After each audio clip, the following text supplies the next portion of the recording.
Hello everyone, how are you all? Hope you all are doing very good. Today students, we are going to start our new chapter of class 5th, which is chapter number 17 about natural calamities. Okay, let's start it.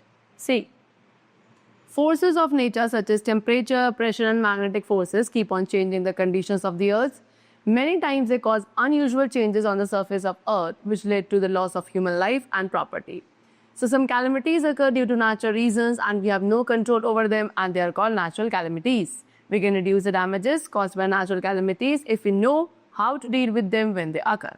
So students, हमारे जो nature में different types of forces हैं such as temperature, pressure, magnetic forces, ये सभी forces क्या होते हैं, एक ना एक तरीके से हमारे अर्थ के कंडीशंस को चेंज करते रहते हैं कॉन्टिन्यूस बेसिस पे. एंड काफ़ी बार ऐसा होता है कि इन फोर्सेस की वजह से कुछ अनयूजुअल चेंजेस हमारे अर्थ सरफेस पे आते हैं जिससे ह्यूमन लाइफ एंड प्रॉपर्टी का काफ़ी ज़्यादा डैमेज होता है, नुकसान होता है. सो कुछ ऐसी कैलमिटीज़ होती हैं स्टूडेंट्स जो नेचुरल रीजंस की वजह से होती है एंड हमारा उनके ऊपर कोई कंट्रोल नहीं होता. इन कैलमिटीज़ को नेचुरल कैलमिटीज़ कहा जाता है. इन नेचुरल कैलमिटीज़ से होने वाले डैमेज को हम रिड्यूस कर सकते हैं. ओके, अगर हमें पता हो कि हम इनके साथ कैसे डील कर सकते हैं, सो इनसे होने वाले डैमेजेस को थोड़ा रिड्यूस किया जा सकता है by us. Okay, so number 1 we have flood and cyclones. See, sometimes it rains very heavily in the monsoon season continuously for many days. As a result, water bodies like rivers and lakes overflow into nearby lands, causing floods. And when floods are accompanied with strong wind, it is called a cyclone. They are more common in coastal areas. So students, कभी कभी क्या होता है कि monsoon season में एक लंबे time period से कॉन्टिन्यूस बेसिस पे काफ़ी ज़्यादा रेनफॉल यानी कि बारिश हो जाती है, एंड जिसकी वजह से जो वाटर बॉडीज़ है लाइक रिवर्स, लेक्स वगैरह, ये ओवरफ्लो होने लगती हैं एंड जो आसपास के लैंड एरिया है वहाँ पे सारा पानी क्या करने लगता है, फ्लो करने लगता है, जिससे उन एरियाज में फ्लड्स आ जाते हैं यानी कि बाढ़ आ जाती है. ओके, एंड जब फ्लड्स के साथ अगर स्ट्रॉन्ग विंड्स भी आती हैं, that is called a cyclone. And cyclone ज़्यादातर जो कॉमन है वो कोस्टल एरियाज में होता है. Okay, now effects of floods. अब फ्लड्स के क्या क्या इफेक्ट्स है? Number 1, cause damage to crops, road, houses, livestock and properties. ठीक है, फ्लड से crops, road, houses, livestock, properties, इन सभी का काफ़ी डैमेज होता है. Electric lines, water and communication networks get affected. ये सभी चीज़ें अफेक्ट होती हैं. Shortage of clean drinking water and food, साफ पानी और खाने की शॉर्टेज होने लगती है उस एरिया में जहाँ फ्लड आता है. एंड जो वाटर बॉर्न डिजीजेज हैं लाइक कॉलरा, टाइफाइड, डायसेंट्री, ये सभी वहाँ पे अनहाइजीनिक कंडीशंस की वजह से स्प्रेड होने लगती हैं. Now preventive measures. अब प्रिवेंटिव मेजर्स क्या है? Number 1, plant trees to slow the speed of water current. So flood को प्रिवेंट करने के लिए हमें ज़्यादा से ज़्यादा ट्रीज़ को प्लांट करना चाहिए सो दैट हम वाटर करंट्स के स्पीड को स्लो डाउन कर सकें.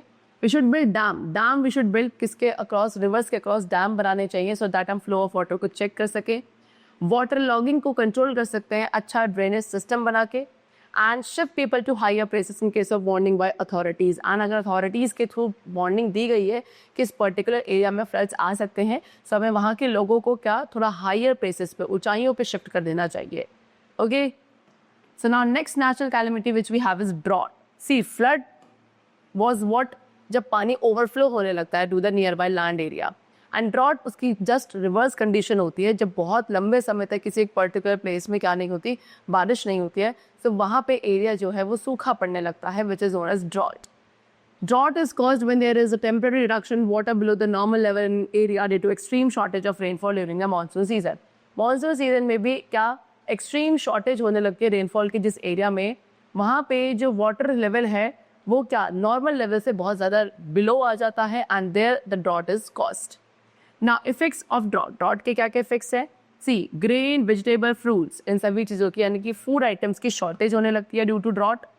Then livestock also die due to lack of fodder and water.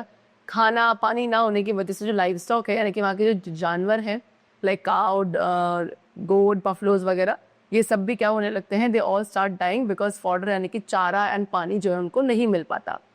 Land becomes baron. Land barren हो जाती है जिसकी वजह से सॉइल इरोजन होता है and people and animals migrate off to safer places. And लोग वहाँ से क्या, जो लोग हैं या एनिमल्स हैं वो किसी सेफर प्लेस पर माइग्रेट करना शुरू कर देते हैं. Preventive measures. तो क्या प्रिवेंटिव मेजर्स हम सभी लोग ले सकते हैं ड्रॉट को प्रिवेंट करने के लिए? Number 1, afforestation. हमें ज़्यादा से ज़्यादा ट्रीज़ को प्लांट करना चाहिए. एफॉरेस्टेशन को हम प्रमोट करना चाहिए to increase rainfall. Practice rain water harvesting. Rain water harvesting को हम प्रैक्टिस करेंगे जिसको हम स्कैसिटी के टाइम्स पे यूज़ कर सकते हैं. Growing drought resistant crop, drought resistant crop हमें ग्रो करना चाहिए like maize and millets. Okay, चलो next we come to earthquake. What is earthquake? An earthquake occurs due to the sudden shaking of the earth crust. ठीक है, earth crust की sudden shaking की वजह से, अचानक से हमारा अर्थ का क्रस्ट शेक करने लगता है, तब वहाँ पे अर्थक्वेक आता है. एंड ये जो शेकिंग है किसकी वजह से आती है? Due to the movements of plate under the mass of rock. ठीक है, जो हमारे अर्थ हमारा रॉक से बना है, तो उनके मास के अंडर जब प्लेट्स का मूवमेंट होता है, उस वजह से अर्थ का सरफेस शेक करता है. एंड द पॉइंट, एंड उस पॉइंट पे अंडर द अर्थ जहाँ पे अर्थक्वेक ओरिजिनेट होगा, उसको फोकस कहा जाता है. एंड उससे कॉरेस्पॉन्डिंग वर्टिकल स्पॉट जो होता है अर्थ सरफेस में, that is called epicentre. Okay, now effects of an earthquake. अब अर्थक्वेक के क्या क्या इफेक्ट्स है? Number 1, buildings, road, flyover, bridges, ये सभी कोलैप्स कर जाते हैं. लाइफ एंड प्रॉपर्टी का अच्छा खासा डैमेज होता है. And many earthquake result into floods due to the bursting of dam. And काफ़ी सारे ऐसे अर्थक्वेक है जिससे फिर आगे फ्लड्स आ जाते हैं, क्योंकि उस अर्थक्वेक की वजह से जो डैम्स है वो बर्स्ट हो जाते हैं एंड पानी सारा ओवरफ्लो करता है from the rivers to the near by land area. Okay, now preventive measures. अब अर्थक्वेक के प्रिवेंटिव मेजर्स क्या है? Number 1, move out to open spaces like park and open ground. तो सब भी अर्थक्वेक आए तो आपको जो ओपन स्पेसेस है वहाँ की तरफ मूव करना चाहिए, जैसे कि पार्क या ओपन ग्राउंड की तरफ. Avoid standing under trees. किसी भी ट्री या इलेक्ट्रिक पोल या जो भी टॉल बिल्डिंग्स है उनके नीचे आपको खड़ा होना अवॉइड करना है during the earthquake. If you are unable to go out, अगर आप बाहर नहीं जा सकते तो आपको एक टेबल के अंडर शेल्टर ले लेना चाहिए. Avoid using electrical gadgets. Earthquake के दौरान इलेक्ट्रिकल गैजेट्स, एलिवेटर्स का आपको यूज़ करना अवॉइड करना है. And avoid entering into your house और other building for some time after the earthquake become smaller. Avoid entering into your house or other building for some time after the earthquake because smaller shocks called aftershock may occur for some time. So आपको क्या, एक earthquake आने के बाद अपने घर में या किसी भी बिल्डिंग के अंदर थोड़ी देर तक, earthquake जब हो चुका उसके बाद भी थोड़ी देर तक आपको किसी बिल्डिंग के अंदर या किसी घर के अंदर नहीं जाना चाहिए, बिकॉज उसके बाद भी कुछ छोटे छोटे शॉक्स होते हैं जिन्हें हम आफ्टर शॉक्स कहते हैं, वो भी कुछ टाइम तक अकर करते हैं. सो उनसे बचने के लिए हमें क्या, थोड़ा और वेट करना चाहिए after an earthquake. Next now we have tsunami. The word tsunami means harbour wave. Tsunami का मतलब होता है हार्बर वेव. एंड सुनामी ये जो टाइडल वेव्स होती हैं, they are caused by under sea earthquake. ठीक है, जब अंडर द सी अर्थक्वेक्स आते हैं या वोल्केनिक इरप्शंस होते हैं, तब सुनामी या टाइडल वेव्स कॉज होती हैं. ड्यूरिंग अ सुनामी, सुनामी के दौरान जो सी वाटर होता है वो काफ़ी ग्रेटर स्पीड के साथ मूव करता है एंड किस में टर्न हो जाता है, बड़ी बड़ी वेव्स में, जाइजेंटिक वेव्स में टर्न हो जाता है when it reaches the land.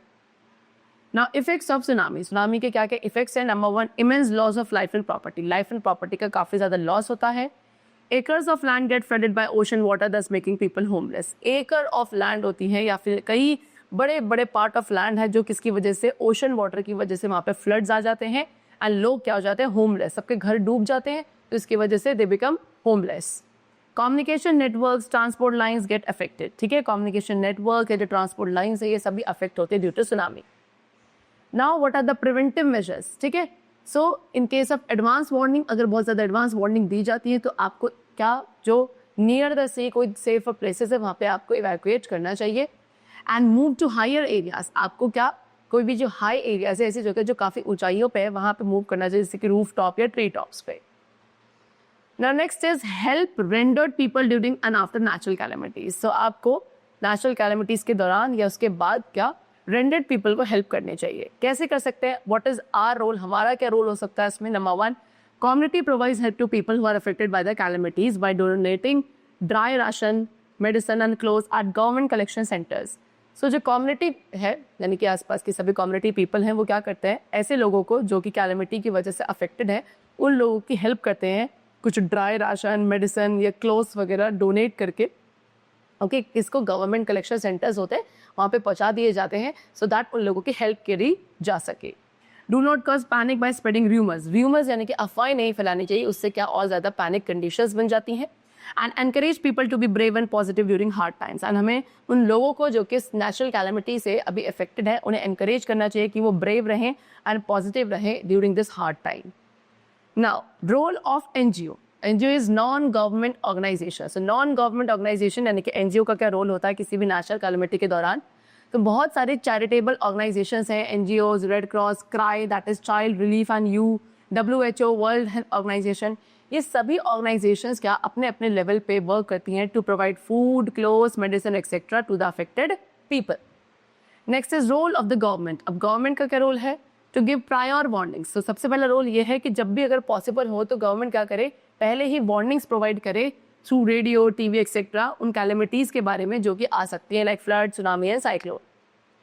To use armed forces to evacuate people from the disaster hit site by using helicopters and aeroplanes. So government का एक क्या रोल है कि वो आर्म फोर्सेज यानी कि आर्मी फोर्सेज को यूज करे उन लोगों को इवैक्यूएट करने में, कहाँ से, जहाँ पे डिजास्टर आया है ना, उस साइड से लोगों को एक सेफर प्लेसेस पे ले जाने में आर्मी फोर्सेज को क्या वहाँ पे लगाया जाना चाहिए, so that helicopters and aeroplanes का यूज करके उन्हें सेफर प्लेसेस पे पहुँचाया जा सके. To organise relief camp. Government को relief camp and medical camp क्या करती है, गवर्नमेंट ऑर्गेनाइज करती है सो दैट नीडी या इंजर्ड पीपल को एड यानी कि ट्रीटमेंट प्रोवाइड किया जा सके. टू प्रोवाइड एसेंशियल्स, ठीक है, उन लोगों को फूड्स, क्लोथ्स, मेडिसिन, ब्लैंकेट, इन सभी जैसी ज़रूरत चीज़ों को क्या ज़रूरतमंद चीज़ों को उन्हें पहुंचाना चाहिए. लॉ एंड ऑर्डर मेंटेन करना चाहिए. रीस्टोर इलेक्ट्रिसिटी एंड जो वाटर सप्लाई है उसे एज अर्ली एज पॉसिबल हमें रीस्टोर करना चाहिए. ट्रांसपोर्ट एंड कम्युनिकेशन नेटवर्क्स को गवर्नमेंट को रीस्टोर करना होता है. एंड जो कंट्री के सिटीजन्स हैं उनको क्या एनकरेज करना चाहिए टू डू देयर बिट. सो ये सभी रोल होता है गवर्नमेंट का during the occurrence of any natural calamity in the particular area. So the chapter is completed. That's all for today, and I hope you all must have understood it very carefully. We'll meet you very soon in the next class, and then take care, and thanks to everyone.